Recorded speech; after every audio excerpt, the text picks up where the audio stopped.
Welcome to Instant Discussions, episode 44, maybe, probably. I think the last one was 43. Yeah, you actually talk, and then we take it later. There's gonna be a big title card there saying he's not actually talking. What a jerk. Yeah. We're discussing The Artist, the 2011 French romantic comedy drama in the style of black and white silent film.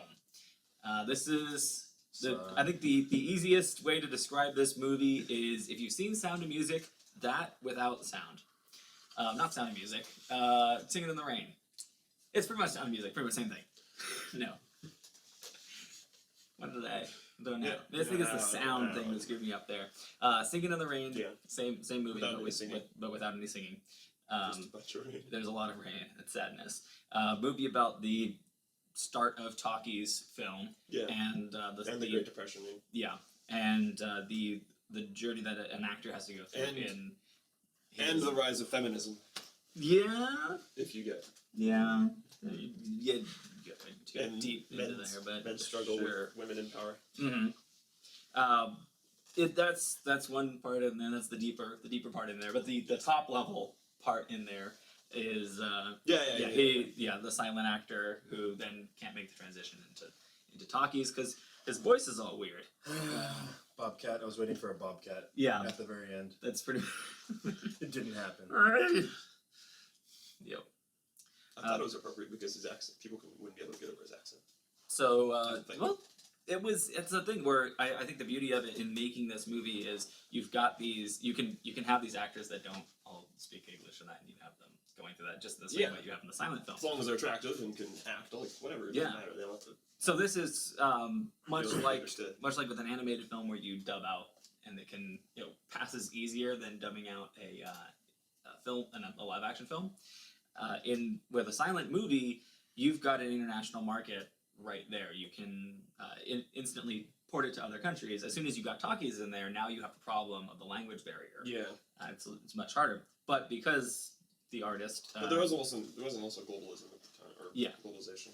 Well, there was still some. Yeah. They still put films in the foreign market there as well. Because I know, like, even now, like, I remember I went to Sri Lanka. When I went to Sri Lanka last was like in 2005 or something stupid. I think it was that was stupid. Yeah. I think it was 2005. 2005 was pretty stupid. And like when I went, the new movie in theaters was Blade. Well, that could be where you're going to. I mean, there are small towns in the U.S. where the new movie is something we've had for years. Part 1. Yeah. So Crystal Skull. Exactly, it can be delayed. However, nowadays you even see movies that debut in Europe before in America. What's that about? This is bullshit. The recent Thor: The Dark World debuted in Europe before it did here. It's upsetting. I don't know, just because Europe is turning into like the hub of like new actors and actresses and shit. That's where all the good ones are coming from these days. Plus, you have so many people. The good films, especially in China. It's a show over in China. It's a huge film market there because lots of people. Anyway, getting into this movie, it won Best Picture, of course, God, 2011. I think there's only one Best Picture because people are like, if I like this, then I'm artsy, so I'm gonna like this stupid movie. I think some of it too, not to say anything against the film in this part, but it wasn't the strongest year from what I remember in the films that were out that year. But it wasn't the strongest, but it was a really interesting film, and a movie about movies generally does really well. So let's go with best parts of the movie, things you liked best. This was your pick, right? What really? This was the pick that I was gonna do for Halloween. This was for the you picked month this of one October. to torture Tony. Yeah, this is gonna be my Tony horror movie pick for October, but then I switched it. But so yeah, this movie, my favorite scenes for it were basically, I really enjoyed. I don't know. I thought it was, for me when I watched it, I was encapsulated. Mm-hmm. First time I saw it was in a movie theater, and I was completely encapsulated. And it was really powerful seeing it in a movie theater because it's not the same movie experience you It's really very go to. Yeah, I remember we were talking when we were leaving last time. And it was just all like, you're eating your food during the trailer, during the previews, and then you're like, Be silent now. I wish I was there just so I could eat all the popcorn at that point. And just be the jerk there. Yeah. Ruining it. It's like for I everyone. came through and did smoking. So, I mean, it's hard to say a specific moment. I just liked how good of a job they did making it still reaching out to modern audiences and making the silent movie work for common for 2011. Yeah, it's definitely an artistic, artistic movie with this, and I really love the story of Singing in the Rain, and it was interesting to see a take on that was in the style of this, rather than that one. You've got the musical aspect, you're having fun with it, but this one is a little. I mean, it's got the silly style that you've got in the movies. But it still is a little more realistic than the musical version of it, and it's kind of the way that this story would be captured at the time would be in silent film, because you have to document the first part of it. I did like all the conflict too. For the main character, for the I can't remember his. Well, of course I don't remember his name. Never heard it. Whatever that guy's name was. Pierre, Lucky Pierre. Okay, Pierre. Sure. So Pierre, I just loved all the conflict for him and his character. Like, I realized during the first showing of the film, that I realized, depression was coming and all that. And then it was only towards the end of it that I realized that feminism wasn't even yet. And so him having to give in and be beneath this woman. Yeah. Well, that's some of the thing that you get in Hollywood before you get other ones as well. I mean, their star power definitely grows. So the women are a big feature there. George Valentine, that's the lead. That's right, George. And then Peppy Miller. I really like Peppy Miller. I like her too. She's gorgeous. She's fucking gorgeous. Yes, she's a little attitude. The classic cute. Hollywood look too. They perfectly captured that. That's the good thing about this movie. I first actually, my brother and I first when we watched she's in Knight's Tale. Oh, she's the servant to the main princess girl, and me and my brother, when we were watching, we'd always watch that film. We go, man, that servant's way hotter than the main girl. She's so cute. She's fucking gorgeous. Wow. The one scene that I liked in this movie. How old is she? 37.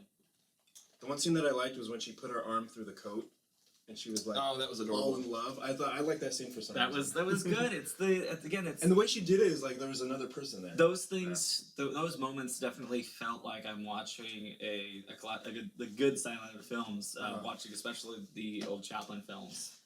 It felt fun like that, and it's the simplicity of it. Buster Keaton. Capturing the best of those. These guys are so good.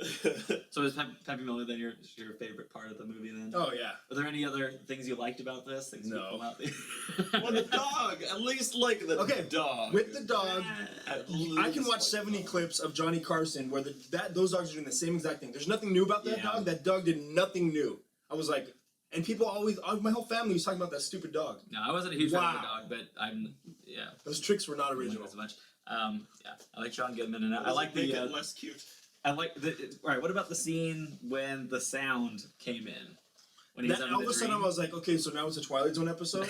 Same angles, the dream, the noises and everything. Because it's a dream sequence. They're taking. It was just like a Twilight Zone episode. There was like a few scenes when I was like, okay, so this is all of a sudden Twilight Zone. I like that sound. Though it catches you off guard when you don't expect it coming. You start hearing sound in the movie, and that's something that you can't do if you're telling this movie. If this was and then the Foley work was this can only be done post like sound coming out. Yeah.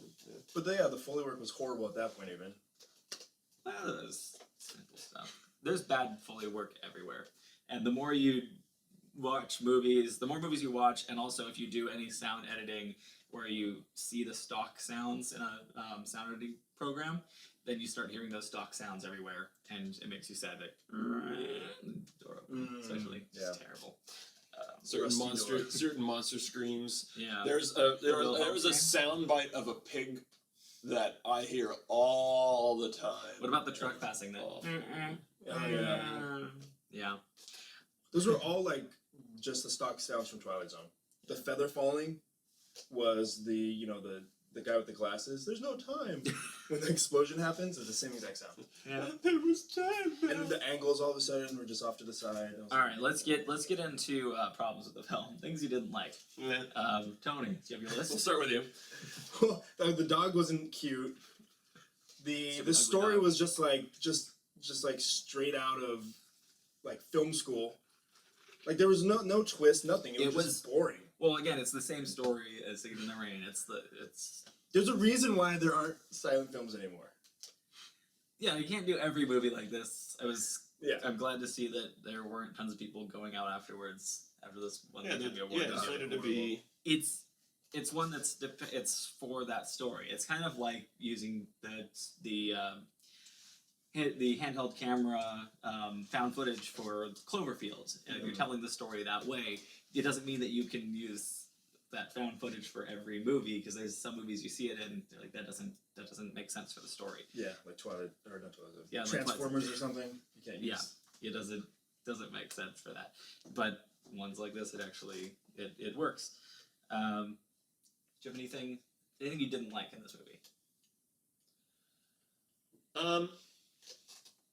I think the only thing for me was that it's so similar to Singing in the Rain. That was my only thing, that it had. Yeah, I hadn't even thought about that. I've seen Singing in the Rain once, and it was back. It's just because I love that movie, but it's Um, I think it's mostly just the reception it was getting because of that. I think it probably got more acclaim than it deserved. Didn't really.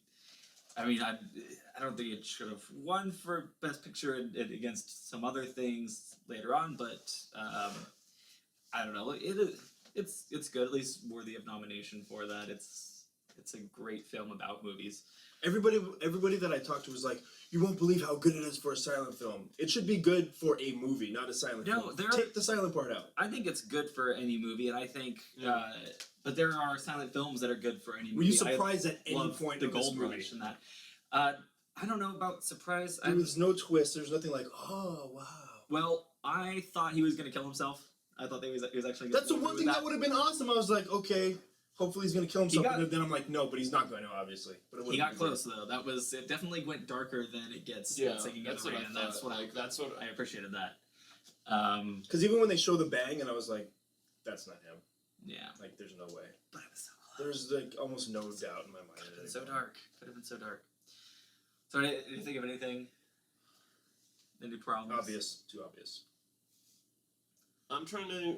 I mean, like during the auction, weren't you already knew that it was the mod? Like it's like everything was just so obvious to me. Yeah. Too much. that didn't ruin for me. A lot of what made this film was its charm, and it was very endearing. And that didn't kill that for me. I didn't find it endearing at all. It was quite. I think it was charming. It was. I want to see her in more movies. And I really liked. I like John Goodman in it. This was one of his coming back roles. No. Yeah, John Goodman wasn't too bad. Yeah. This cost $15 million to make, and it made $133 million. So they got a good return on that. Now, one of the stories I heard, I don't think it was the lead actress, but it might have been one of the actresses in this movie. They offered her a percentage deal, but her agent said, "No, it's just a little small film. Just take the money up front. That's going to be better." Yeah, she was regretting that quite a bit afterwards, because the percentage of $133 million would have been a lot better than whatever she had gotten for a $15 million film. Even like 2%. Yeah, this is an example of how the Weinstein Company, when they take a film and they say this one's going to get acclaim, and they have this engine of propaganda for the films that is pretty powerful. They did the stuff with Bully when they were causing all of the hoopla about that one. Yeah. When you see a movie that's being marketed like crazy, that's a low budget movie, it's generally the Weinstein Company that did it. They own Hollywood. They know how to do that stuff. They know what they're doing. All right. So ratings for this movie. What rate? Getting back to the I mean, I guess like on a second viewing, it's not as enjoyable, but it wasn't diminished that much for me. Okay. Yeah, it wasn't too bad watching it the second time. I liked it. There was Like small watching it diminishment, but Yeah, But you get that still- with most any movie, but it was enjoyable to watch again. I couldn't watch it too many times. It has to space out the viewings. 15 years. yeah, that's what. Yeah. You did I gave it a 1. Really? You seriously I gave seriously us a 1? gave it a 1. It was not interesting. I was not interested in one bit. This is gonna end up. This is gonna end up like. Seriously. This is gonna end up like one of the other one that we had, and it's gonna be lost footage. Exactly. It'll never hit YouTube. Well, I'm not. And I've seen old, like, I used to watch the, like, Charlie Chaplin I can- stuff. I Like, can it was good. This is just not interesting at all. Not Jesus interesting at Christ. all. I didn't care about any of the only thing was that she was hot. I don't She understand was the things darling. that you're saying. She was so darling. Not a. When she would, like, So she gets a 1 star. no, she gets a 5. The rest is the 1. Well, apparently when I first saw this movie, I'm going back to my old rating. I gave this one a 5. So I'll stand by that one because that's my first watching on this one. Yeah, I really like this movie. Apparently. What'd you give this one? 5. All right. Well. Well. good old. So- me. That was there. I mean, okay. All right, let's we'll end the regular episode and then we'll let the meetings begin in the extended cut. Thank you all for watching. What is our next week? Could it be now that he made you watch this? Donnie Darko! Yay, Donnie Darko! Yeah. It's, We'll have to Donnie wait Darko. a couple months for that one, though, right? that one's. Yes. Yeah. It's an interesting movie. We'll talk about Donnie Darko. Was that one silent as well? If you turn the volume down. Oh, okay. I don't know why you do that because it's 2013 and silent movies are horrible. The Artist was made in 2011. It's a long time Oh, ago. that's This true. was Yeah. it's I mean, an come old on. movie. Alright. You gotta forgive it for its time. All right. Not everyone can afford sound. It's expensive, or color. We'll discuss Donnie Darko next week. If you want to hear more about us yelling at Tony for hating the artist, You can watch watch the the extended version or keep listening to the podcast. Thank you. Good night.